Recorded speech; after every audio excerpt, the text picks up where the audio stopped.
बड़ी खबर आपको बता दें, इटावा की घटना पर सियासत जोरों पर है। जहां अखिलेश यादव ने पीडीए के अपमान की बात कही तो वहीं पलटवार किया है ओपी राजभर ने। ओपी राजभर का कहना है कि दोषियों पर एफआईआर हो गई है, मामले में तुरंत कार्रवाई की गई है। अखिलेश यादव चिंता ना करे, चिंतन करे।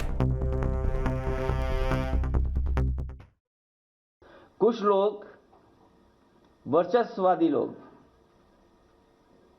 प्रभुत्ववादी लोग कथा वाचन में अपना एकाधिकार बनाए रखना चाहते हैं। ये एकाधिकार छीने नहीं उनका,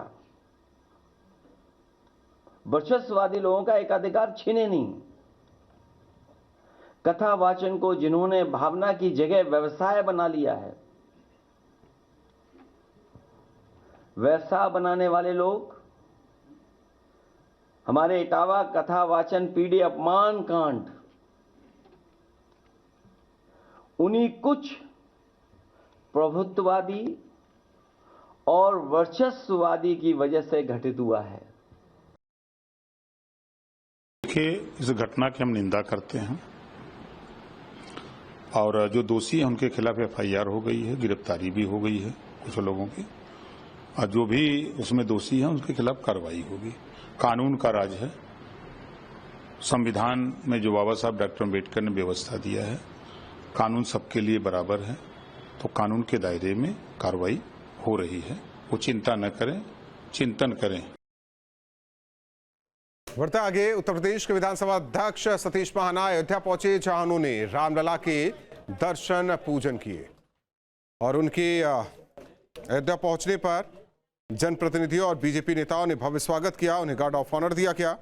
मीडिया से वो रूबरू हुए। उन्होंने 25 जून को आपातकाल के 50 साल पूरे होने पर प्रतिक्रिया दी। इस दिन को लोकतंत्र के लिए काला अध्याय उन्होंने बताया। इस देश में लोकतंत्र के काले अध्याय में देखा जाता है। लोकतंत्र में तानाशाही का कोई स्थान नहीं है। हमारे संविधान में लोकतंत्र की सबसे महत्ता, आवश्यकता और उसके ऊपर पूरा विस्तार से चर्चा भी करी है। और पूरी दुनिया का सबसे मजबूत और सबसे बड़ा लोकतंत्र हमारा देश है। संविधान के मंशा के विपरीत यदि तानाशाही होती है तो स्वाभाविक है वो दिन हमेशा कार्यक्षम के रूप में याद किया जाता है। संभल से आपको बता दें, मुहर्रम के जुलूस को लेकर सी अनुज चौधरी का एक वीडियो सामने आया। उसमें वो सख्त निर्देश देते नजर आ रहे हैं। ताजिया 10 फीट से ज्यादा की नहीं होनी चाहिए। उनका कहना है न पेड़ काटे जाएंगे और न ही बिजली की लाइन हटाई जाएगी। तेज आवाज में डीजे नहीं बजेंगे। ये सख्त निर्देश अनुज चौधरी की तरफ से। तो बड़ी खबर संभल से, मुहर्रम को लेकर सख्त निर्देश दिए अनुज चौधरी ने। भी कावड़ का है, कावड़ का आयोजन है और साथ साथ में मुहर्रम भी है। तो फिलहाल जैसे मुहर्रम के लिए भी बताया गया सबको भाई 10 फीट से ऊपर के ताजिए, 10 फुट से ज़्यादा ऊंचाई नहीं होगी। और पिछले वर्ष की बात ही जिस तरह से हुआ था, इस बार भी उसी तरह से सबको सहयोग करना है। और 10 फीट से ऊपर कोई भी ताजिया नहीं होगा। कोई लाइट, जहाँ बीच में कोई लाइट के तार आते हैं या कोई पेड़ आता है तो वो अनावश्यक वो नहीं कटेंगे। तो इसलिए सबको बताया गया है, पहले से बुला के बताया गया, हर आदमी को बताया गया। और सभी जितने ताजिए हैं वो सबके ऊपर नोडल अधिकारी के अनुसार जो है हमने बांट दिए सबको, किस चौकी क्षेत्र में कितने ताजिए हैं। तो उसी अनुसार जो है आराम से सब हाइट संयमित रख के 10 फीट हाइट रख के ताजिए निकलेंगे। डीजे वालों के लिए था कि डीजे जो है मानक के अनुसार बजाएं, ज़्यादा आवाज़ में ना बजाएं। और इसी में हाँ, तो वो होती है, कुछ लोग शिकायत करते हैं इस तरह की, जो कि धमक होती है, उससे कई बार कुछ लोगों को परेशानी होती है। यही चीज़ सबको डीजे मालिक हैं उनको बुला के बताया गया भाई डीजे की आवाज़ मानक के अनुसार रखेंगे। संभल में चर्चित रहे सीओ अनुज चौधरी का एक वीडियो सामने आया है। दरअसल बता दें पूरा मामला जनपद संभल के चंदोसी कोतवाली परिसर का है, जहां पर संभल सीओ अनुज चौधरी और जो एसडीएम है उन्होंने कांवड़ यात्रा को लेकर के और मुहर्रम को लेकर एक बैठक का आयोजन किया गया था दोनों समुदाय के धर्म गुरुओं के साथ। इसी को लेकर के सीओ अनुज चौधरी का एक वीडियो सामने आया, उन्होंने सख्त निर्देश दिए। उनका कहना है जो सीओ अनुज चौधरी है वो इस समय चंदोसी के सीओ हैं। उनकी पति की हत्या की साजिश, आरोपी महिला को पुलिस ने गिरफ्तार किया है। महिला ने पति पर लगाए हैं कई गंभीर आरोप। देह व्यापार में जबरन धकेलने का आरोप महिला ने अपने पति पर लगाया। पति की हरकतों से तंग आकर महिला ने साजिश रची थी। पहले कोल्ड ड्रिंक में नशे की गोलियां मिलाई, फिर दुपट्टे से गला दबाकर निर्मम हत्या कर दी।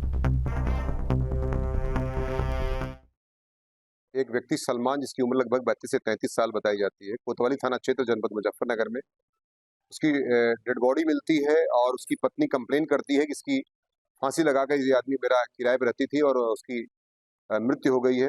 पोस्टमार्टम की रिपोर्ट में स्ट्रैंगुलेशन आता है, तो इससे साबित होता है कि ये फांसी नहीं बल्कि हत्या की गई थी। पहले महिला इनकार कर जाती है, लेकिन बाद में जब उससे कड़ाई से पूछताछ की जाए तो उसने अपना जुर्म स्वीकार कर लिया।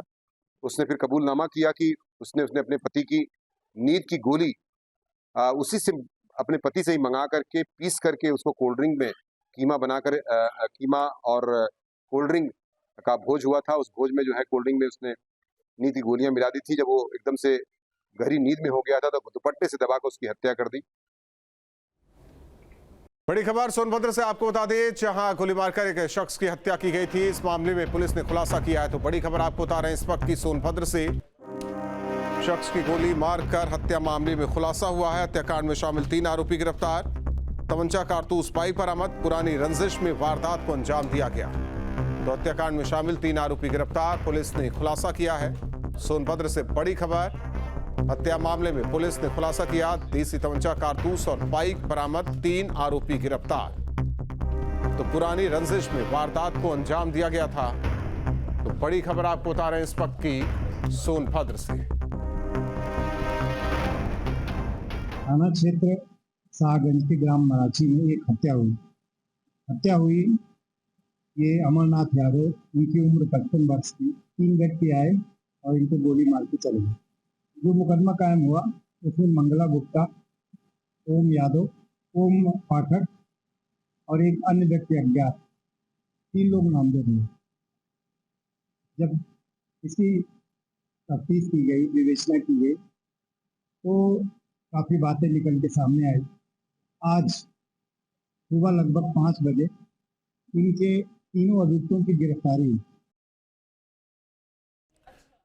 बढ़ते आगे, बड़ी खबर आपको मऊ से बता दें, जहां कोर्ट में पेश हुए पूर्व विधायक अब्बास अंसारी। तो हेट स्पीच मामले में पेशी। तो बड़ी खबर आपको बता रहे हैं इस वक्त की मऊ से। तो पूर्व विधायक अब्बास अंसारी कोर्ट में पेश। हेट स्पीच मामले में पेशी हुई है। तो मामले में अब 26 जून को अगली सुनवाई होनी है। अब्बास अंसारी के वकील तरुगा सिंह का बयान, जानबूझकर तारीख पर तारीख दी जा रही है, ये कहना है अब्बास के वकील का।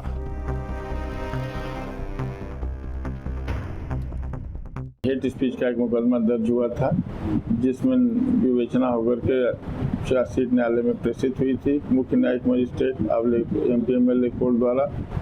उसमें 31/5/2025 को 2 वर्ष की सजा सुनाई गई। उस सजा के विरुद्ध उन्होंने अपील दाखिल किया माननीय सत्र न्यायालय में, और सत्र न्यायालय द्वारा उसे विशेष MP-MLA न्यायाधीश MP-MLA के कोर्ट में भेज दिया गया, जिसमें आज सुनवाई की तिथि नियत थी। उस सुनवाई में 26/6 की डेट लगी है। जहां भक्ति है हर शब्द में, कथाओं में छुपे हैं दिव्य रहस्य, और ज्योतिष देता है जीवन को दिशा। धर्म से जुड़ी हर बातों को जानने के लिए हमारे चैनल स्तुति को सब्सक्राइब करें। चैनल पर जाने के लिए इस लिंक पर क्लिक करें।